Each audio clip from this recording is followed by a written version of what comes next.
In this lesson, we will talk about how to understand the correlation coefficient. So technology uses linear regression to find a line of best fit. It often shows a value r, which is called the correlation coefficient. Values of r range from -1 to 1. Values close to -1 indicate a strong negative correlation. Value close to +1 indicate a strong positive correlation. And values close to 0 indicate no correlation at all. So let's talk about this in example number 1. The table shows data for 8 hockey teams in a league. Use the link provided to find an equation of the line of best fit. Click the box labeled Use Data Grid to input X and Z values to easily enter data. Identify and interpret the correlation coefficient. So this link is also on Schoology and also on the screen on the right side. So here's the data that I'm given. So the first thing that I'm going to do is I'm going to click this data grid box. That'll easily allow me to type in all of the data. So 219.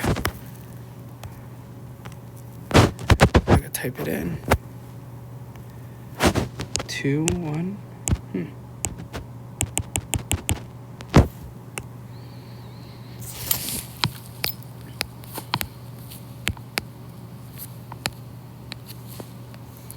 Let me try that again. Let me see if this will work.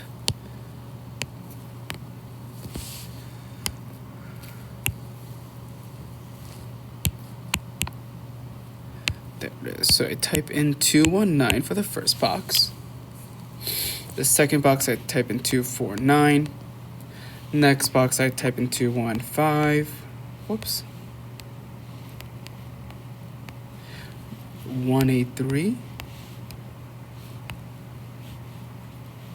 282, 241, 263, and 256. And don't forget your Y values as well. So this is 39. This is 50, 36, 28, 55, 41, 50,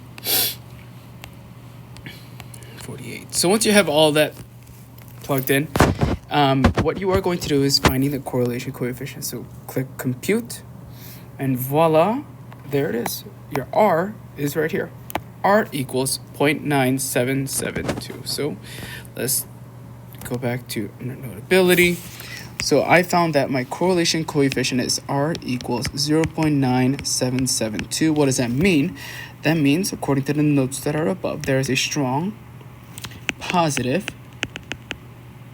correlation. Now, always ask yourself, does that make sense? Well, think about it. The more goals you score as a hockey team, the more games you're going to win. So that makes sense. Okay? So now why don't you try this practice number 1.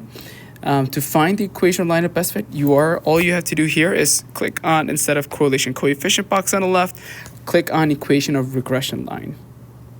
Okay, and we'll go over that in a little bit. Okay, the table shows the number of days spent training and the race times for several people in a race. Use the link provided to find equation line of best fit. Click the box label Use Data Grid to easily enter data. Okay, so now let's do it again.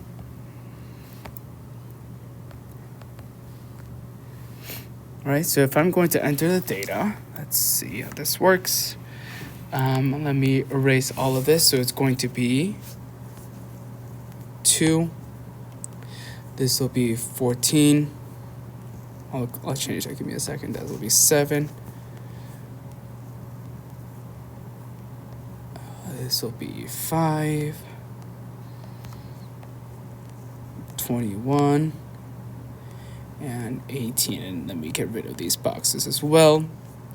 This bottom one will be 25.45, 22.3,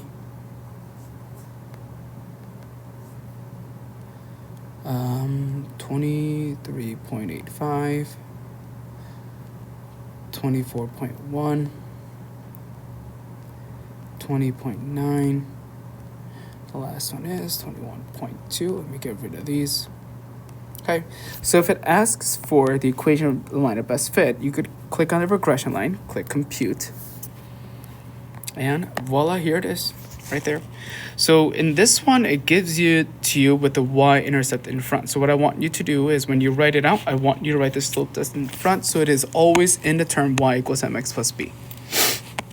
So if I were to write it out, it would be y equals negative 0.2328x plus 25.57. And then it also says interpret the correlation coefficient, or find and interpret, so make sure you do that as well. Looks like r is equal to negative 0.9906, which means it has a strong negative correlation. And once again, does that make sense in the context of the problem? And I would agree. And the reason it would have a negative relationship is because think about the number of days you train. What is going to happen with your race time? Your race time would actually decrease. So the more you train, the faster you'll get, aka your race time will decrease. So that makes sense. Now it's asking, interpret the slope and y-intercept. Your slope is this number right here in front of your x, so 0.2328, negative 0.2328. So what does that mean? That just means your race time is shrinking at a rate of negative 0.2328 minutes per day of training. That's what it is. That's what your slope represents. Now to identify your y-intercept is 25.57. That's always your start, your initial. So you can say that at day 0, race time was 25.57 minutes. That's all it is. Your start of that. All right. And then moving on to the next example. Example number 2. The table shows the number of bats in a cave each year from 2016 through 2023, where x equals 0 represents the year 2016. Assuming this trend continues, in what year will there be 65,000 bats in a cave? All right. So if it's asking for a relationship or prediction, you are always going to find the equation of best fit, aka you are finding the regression line.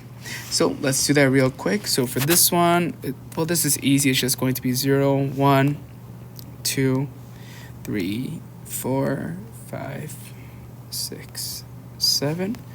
This will be 327, 306, 299, 270, 254, 232, 215, and 197. All right, so I'm going to find the equation, and when I click that, I get that the regression line is there.